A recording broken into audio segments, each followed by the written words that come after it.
안녕하세요. 오늘 제가 소개할 책은 죽은 시인의 사회라는 책입니다. 이번 시간에 뭘 읽을지 고민하다가 이한이 오빠에게 이 책을 추천받게 되었는데요.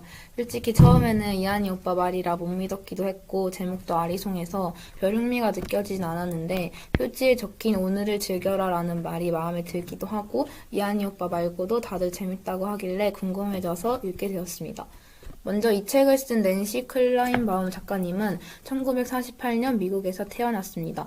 죽은 시인의 사회 원작자는 아니고 톰 슐문의 대본을 바탕으로 영화를 소설로 각색해서 쓴 작가입니다. 커져가는 고통들, 마지막 춤을 나와 함께, 다일 등등 많은 책을 썼습니다. 정보가 많이 나와 있지는 않았어요. 다음으로는 이 책의 줄거리를 소개해 보려고 합니다. 미국에는 8개의 유명한 사립대학이 있는데 이들 8개의 대학을 미국에서는 아이비 리그라고 부릅니다. 아이비 리그는 미국의 대표적인 명문대이고 대부분의 학생들은 아이비 리그 진학을 꿈꿉니다. 우리나라로 치면 스카이 대학인 거죠. 죽은 시인의 사회 무대인 웰튼 아카데미는 미국 내에서 아이비 리그 진학률이 가장 높은 사립고등학교 중 하나로 해마다 졸업생 70% 이상이 아이비 리그로 진학합니다. 학생들은 전원 기숙사 생활을 하면서 철저하고 엄격하게 교육받습니다. 물론 교육의 목표는 오로지 아이비 리그 진학만을 위한 것이었습니다. 부모님과 선생님은 물론 학생들도 그렇게 되길 원했습니다. 그곳에서 학생들은 오직 성적만으로 모든 것이 판단되고 결정되었고 그만큼 웰튼 아카데미는 엄청나게 빡세고 보수적인 학교였습니다. 그것이 그 학교의 전통이었습니다. 그렇게 학생들은 어른들의 기대를 위해 꼭두각시처럼 공부만 했고 점점 본인만의 색을 잃어가게 되었지만 그걸 이상하게 생각하는 사람은 아무도 없었습니다. 그러던 중 웰튼 아카데미에 존 키팅이라는 국어 선생님이 새로 부임하게 되는데 그 역시 웰튼 아카데미의 졸업생이었고 옥스퍼드 대학에서 로즈 장학금을 탄 수재 중 수재였습니다. 하지만 그는 다른 선생님과는 달랐습니다. 키팅은 엄격한 학교 분위기에 맞지 않게 한 교과서의 시를 평가하는 구절이 마음에 들지 않자 찢어버리라고 하거나 학생들에게 오늘을 즐기라는 카르페 디엠 정신을 가르치는 등 자유분방한 사람이었습니다. 자신을 선생님이 아니라 나의 선장님이라고 불러도 좋다고 말하며 독특한 교육 방식으로 학생들에게 시와 문학을 가르쳤습니다. 스스로가 진짜 하고 싶은 일이 무엇인지 생각하고 자유롭고 능동적으로 살아가라고 가르칩니다. 앞날을 스스로 설계하고 그 방향대로 나아가는 것이 얼마나 중요한 일인지 학생들 스스로 깨닫게 합니다. 키팅 선생님의 가르침에 가장 빨리 변화를 보인 것은 릴과 그의 친구들이었습니다. 그들은 성적이 아주 우수한 모범생들이었고 키팅 선생님이 웰튼 아카데미 학생이었을 때 결성했던 죽은 시인의 사회라는 비밀 조직을 다시 부활시킵니다. 닐, 달튼, 락스, 믹스, 캐머룬, 피츠 그리고 전학생 토드는 모두 죽은 시인의 사회 일원으로서 매일 밤 몰래 기숙사를 빠져나와 작은 동굴에서 시를 읽고 낭송합니다. 그렇게 그들은 태어나서 처음으로 부모님이 시켜서 하는 일 말고 자신들이 정말 원하는 일을 할 수 있게 되었습니다. 작가는 학생들이 변하는 과정을 토드와 닐을 통해서 자세히 보여주고 있는데 늘 자신감 없고 의욕도 없던 토드가 키팅 선생을 만난 후로부터 자신감이 생기고 밝아지게 됩니다. 시에는 관심도 없던 토드가 자작시를 짓고 친구들 앞에서 그 시를 낭독하기에 이릅니다. 소설의 절정 부분에서 키팅 선생을 징계하기 위한 거짓 서류에 토드 혼자 끝까지 서명하지 않기도 합니다.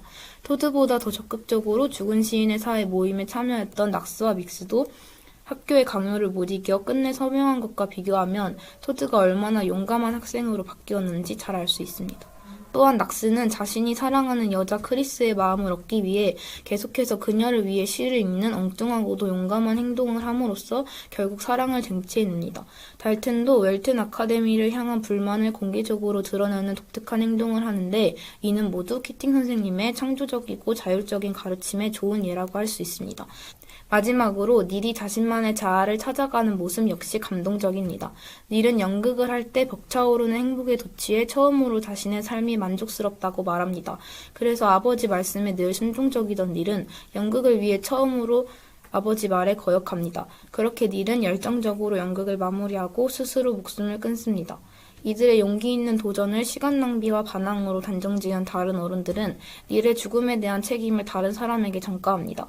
부원 중 하나인 리처드 카메론이 닐이 죽은 시인의 사회 회원이었다는 것과 키팅 선생이 연극에 나갈 수 있도록 격려했다는 것을 실토하여 교장은 처음부터 눈엣 가시로 여겼던 키팅 선생님을 희생양으로 삼기로 합니다. 이걸 듣고 달튼이 카메론에게 욕을 하자 카메론은 선생님이 우리를 부추긴 게 맞고 선생님이 아니었으면 닐은 죽지도 않고 의사가 되었을 거다고 외치기도 합니다. 놀란 교장은 부원들을 부모 동반으로 하나하나 불러 상담을 거친 뒤 존 키팅이 이 모든 일에 책임이 있다는 증언을 강요하고 거부할 시 퇴학이라는 협박 같은 신문을 합니다. 유일하게 달튼은 이를 인정하지 않고 퇴학을 선택하나 나머지 부원들은 부모와 교장의 압박에 못 이겨 사실상 조작된 키팅의 해고를 인정하는 문서에 서명을 하게 됩니다. 그렇게 국어 수업은 임시로 놀런 교정이 맡게 되었고 역시나 수업 내용은 비평 이론에 치우친 처음으로 돌아갑니다. 그 수업 첫 시간 키팅은 사무실에 두고 온 물건이 있어 교실에 들어왔는데 토드 앤더슨이 갑자기 일어나 부원들은 교장에게 강요당해서 서명할 수밖에 없었던 것이라고 외칩니다. 키팅의 결백을 주장하는 토드에게 놀런 교장은 자리에 앉아서 조용히 하지 않으면 퇴학시키겠다고 울음장을 놓습니다. 그러나 잠시 후 토드 앤더슨은 책상으로 올라가 월트 휘트먼의 시의 한 구절이자 평소 제자들이 존 키팅을 부르는 별명 오 선장님, 나의 선장님을 외치고 그 모습에 자극을 받은 다른 학생들도 떠나는 존 키팅을 향한 마지막 인사로서 토드처럼 책상에 올라가 소리 없는 작별을 고하며 이야기는 막을 내립니다. 책의 전반적인 분위기는 무겁고 어두운 느낌인 것 같습니다. 글로 읽기만 해도 웰튼 아카데미의 숨막히는 중압감이 느껴집니다. 단 한순간의 일탈도 허용되지 않는 틀에 박힌 삶을 살아가는 웰튼 학생들이 불쌍했습니다. 키팅 선생님의 가르침을 통해 잿빛이었던 학생들의 분위기가 점점 밝아지나 싶더니 결국 닐의 죽음과 키팅 선생의 해고로 이야기는 마무리됩니다. 그래서 전 이 책의 결말이 비극적이라고 생각을 했는데 작가의 말을 보면서 수업 도중 학생들 모두가 책상 위로 올라가 키팅 선생님에게 작별 인사를 보내는 맨 마지막 장면을 통해 웰튼의 변화는 이제부터 시작이라는 것을 알게 되었고 책의 분위기가 마냥 어두운 것만은 아니라고 생각이 되었습니다. 앞으로는 차츰 밝아지게 될 것이라는 희망이 보인다고 생각합니다. 다음으로 이 책의 명확한 주제는 카르페 디엠, 오늘을 즐기라는 의미입니다.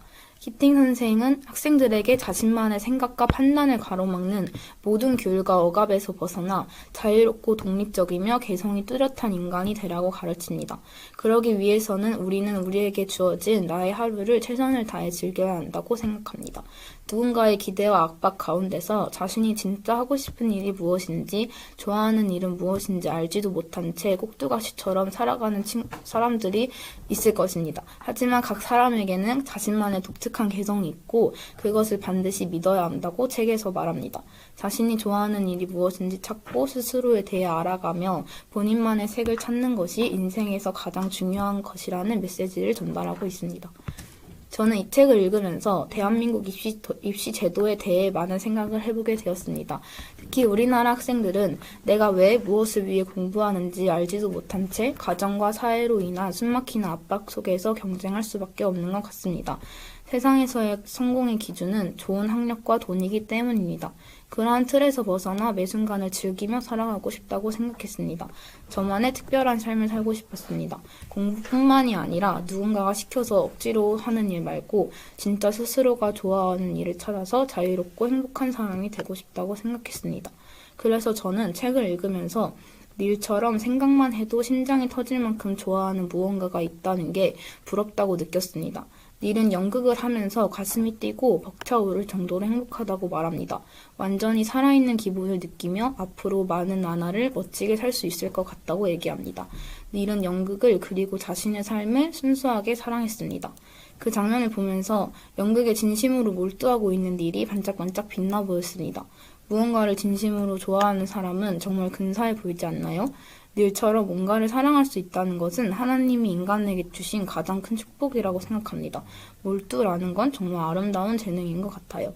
저도 그렇게 제가 사랑하는 것들과 살아가고 싶다고 책을 보며 느꼈습니다. 이제 책에 대한 비평을 해보자면 죽은 시인의 사회는 약간 깔 게 없는 책인 것 같습니다. 죄 없는 키팅 선생님이 결국 해고되는 마무리가 조금 억울하긴 하지만 그래서 더 여운이 남는 것 같고요. 닐과 토드를 포함한 학생들이 자신만의 색을 찾아가며 변화되는 것이 자세히 묘사되어 있어 굉장히 재미있었고 앞으로 그들이 걸어갈 길을 응원하게 되었습니다. 또 제게 있어서도 약간의 변화를 준 책인 것 같습니다. 나는 어떤 사람인지, 좋아하는 건 무엇인지, 그리고 나만의 개성은 무엇인지 진심으로 알고 싶어졌고 스스로 생각해보게 해주었습니다. 좋은 책입니다. 마지막으로 저는 남녀노소 모두가 읽어도 좋을 이 책을 선생님들과 부모님 그리고 학생들, 시 좋아하는 사람들에게 추천하고 싶습니다. 교사들에게는 진정한 가르침이 무엇인지 깨닫게 해주고 키팅 선생님의 교육 방식과 제자들을 사랑하는 마음을 본받게 해줄 수 있는 것 같습니다. 부모님에게는 올바른 자녀 교육에 대해 생각을 해볼 수 있게 해주고 자녀들을 향한 지나치고 그릇된 욕망이 있다면 그 욕심을 버리는 데에도 도움을 줄 것 같습니다. 또 자신에 대해 잘 알지 못하고 사회와 가정의 압박에 억눌려 방황하는 학생들에게 생각의 전환점이 되고 나침반이 될 수 있을 것이라 생각합니다. 그리고 약간 TMI인데 저는 개인적으로 문학을 진짜 좋아하거든요. 제가 글을 잘 쓰거나 읽는 건 아닌데 그냥 글을 쓰는 사람이 너무 멋있고 근사해 보여요. 영혼을 구하는 한 줄의 시가 진짜 시대의 가치인 것 같아요. 그래서 죽은 시인의 사회에 나오는 시 한 구절 한 구절이 너무 좋았고 저도 만약 저기 있었다면 죽은 시인의 사회 회원이지 않았을까 싶은데 저처럼 시 좋아하는 사람들이 읽으면 더 재미있게 읽을 수 있을 것 같습니다. 안 읽은 사람 없게 해주세요. 이상입니다. 감사합니다.